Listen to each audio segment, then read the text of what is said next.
guys, welcome back to the Campus Chronicles, a university podcast where we explore all things university related. We bring you what's up, what's down, what's hot and what's not. Basically, we bring you the 411 on campus. Today, we are diving into so many topics here on campus. We are looking at religion, campus life, security, finance, and so many more. Today, I have with me three very special guests. On my first left is Irene, in the middle is Mercy, the third person is Paul Jamera. Thank you guys for honoring my invitation. So Irene, I'd like to start with you. Irene, how has life been on campus for you so far? So personally for me, life has been very stressful, especially gaining admission onto KNUST campus, going for registration of courses, and preparing for examinations, project work. It has really been very stressful. But here lies the case. I had fun. I had a fun aspect where I got to meet this current roommate of mine, very special and very dear to me from first year to final year. So here on campus, you get to relate with different people. It has just been very fun and exciting. Okay, well that's nice. Paul, let's talk finance. As students, how can we manage our finances effectively? And are there financial aids available on campus?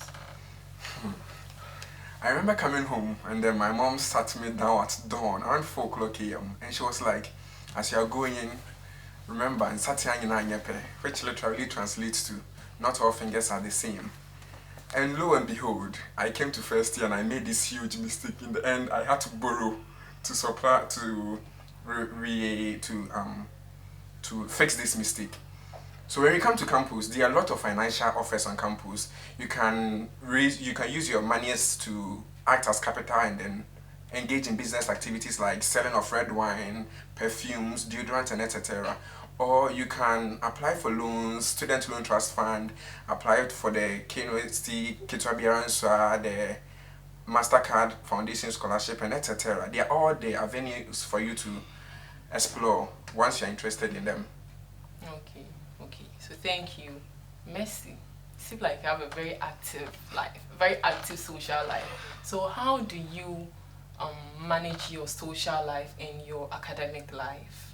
Okay, thank you so much. I think as a student, you should be very sociable. Even as a human being, you should be very sociable. So for me, coming to KNUST was like a big deal for me. I remember coming to KNUST, being so happy, and then being placed in Katanga Hall. I was so sad. I was like, why would I be placed in a male's hall which has been converted to a fee? But I had most of my fun times at Katanga. I made so many friends there. I was so happy. Most of the friends I have right now, are friends that I made from Katanga. I remember one time I was going to class, and then it had rained, so the road wasn't so good. And I was walking with one of my friends, and he mistakenly pushed me. I fell in the mud, and because I had so many friends, they were all laughing at me. It was one of the most embarrassing moments for me on campus. But moving away from that, I really think my friends have helped me a lot on campus, because most of the internships that I have were from my friends. Like one of them was from my friend's dad. He linked me up to the place, and then I've had so many even the hostel that I'm in now was an opportunity given to me by my friends. So I think balancing my social life and my academic life has been a little bit of stress for me, because I wouldn't get time to concentrate on all my friends. Some of them will feel left out. You have time for this, you don't have time for me. But then I've enjoyed the whole circle of friends I've had, from church to extracurricular activities to academics to everything. I've really enjoyed it. So yes, you have to be sociable enough. Make the friends you have to make. They will be your connection tomorrow. Who knows? That's nice. I was in Qatar, so never mind. We'll get into that later. So Irene, let's talk time management. How can we effectively manage our time? So effective time management is very important to you as a student. So personally for me, I create a timetable, listing the things I'll be doing from Monday to Sunday. And I hear some people say personal timetable is a JHS and an SHS thing, but no, it's a univibe too. As a student, you should be able to know the difference or distinguish between your fun time and your study time. And I bet you'll be good to go. Okay. So, Paul, I have a feeling you'll be very invested in this aspect I'm about to ask you. So, let's talk politics.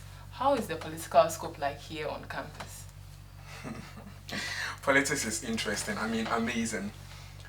I recently took part in the campaign trail of the first female SRC president KNUST has had in 70 years, and then I personally took part in her creating the music, the soundtrack that she used to win her elections. I remember going around with her in the evening, and then she has to go to Unity Hall to go dance with the boys. She has to go to CAT. She has to move around a lot, and then she can't be around all the time. So sometimes we represent her, and then we know what we are selling the people with lies, but we have to do our utmost best to see our candidate win. And then lo and behold, we got our candidates really elected. So you can join, you can enjoy, you can apply for positions, and then if you are academically good, because I don't think anybody will want to sit about phone on a highly rated office on campus. So if you're academically good, you are not a truant or you are not any naughty student, you can be probably, who knows, might be the next SIC president, or in the near future Ghana's president as well. I heard Yvonne is the first female president the school has ever gotten. How do you feel about that? I mean, a woman leading, how do you feel about it? When I met Yvonne in first year, I knew she was a charismatic woman. So when she told me of her plans to become the SLC president, I researched and I was like, it's been male since the 70 years KNUST has been running.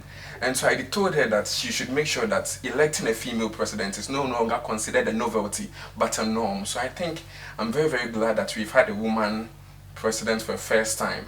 And then what she does, it might push people, other girls or women, empower women to continue running for the office. Oh, okay. So shout out to our girl, Yvonne. So this is the question to all of you. How has religion affected you guys? I mean, are you all Christians? Yeah. Okay, so how has religion affected your lives personally? Anyone can take it. Oh, okay.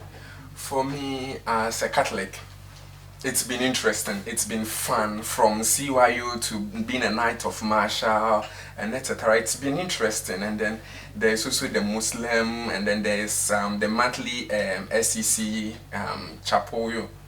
We go where all students from all the denominations on campus, be it Protestant or the Catholic denominations, we meet and then we worship the Lord. So I think it's been interesting and fun. So when you come, let religion guide you. And then, interestingly enough, when I was in first year, the lighthouse people, they always came to wait on me, iron my clothes, fetch my water I was going to use to bath, and then wait to drive me to church before they got me to go. Although I was a Catholic, I was interested in exploring other avenues as well. So religion is a fun aspect on its own campus. Oh, okay. I personally am a Christian. I'm a Baptist, of course. I remember sometime, I think you should take God like really serious. I remember sometime in second year, we had international politics. I don't know if any of you remember. We did international politics. I remember I prepared so well. But when I went, Charlie, what I saw on the paper here, I got, so that vacation, I went for Bible school. That one, I went for Bible school because the things I saw on the paper now, if I don't go to God, I don't know what I was going to do. So that vacation, it was just prayer. I remember that when the results came out, I was on my bed and a second year student was like, Grace, the results are out. I was sleeping on my bed. I was like, God, if I open it, and if I throw my parents, I wasn't even going to tell my parents in the first place, like if I throw, my parents are going to kill me. I opened my portal. What I had on there, it was God, because what I wrote, I don't know how I got that grade. It had to be good. I've told most of my friends this story because what happened, I was so shocked. So I think we should take our Christian life very seriously, because it could go a very, very long way if you get my drift. So Irene, is Yeah. there anything you'd like to add? Okay, yeah, I think so. Shout out to Pastor Ijapon of Royal House Chapel. Okay. So, religion for me, yeah, is a very good aspect. You really have to take your prayer life serious, because for me, in Royal House Chapel, located at Kote, like, as for now, I'm even on the program outline every Sunday. I will be the MC, do this, do this, do that. Like, it's just so exciting getting close to the man of God. It's just so exciting. So just take your prayer life serious whilst on campus here. Okay, guys. So before we wrap things up, Paul, is there anything you'd like to tell our viewers? Oh, okay. Now, motivation. I like to motivate people a lot. So, as you come to campus, let motivational quotes steer you day in, day out. The stress can kill. Last year there was a tale of a student trying to commit suicide by writing "I quit." But if you motivate yourself, you are good, you are enough, you can achieve it. Lo and behold, as you positively empower yourself, you can achieve it. And then by the time you close your eyes, your 4 years stay will be here, and then you'll be graduating. Thank you.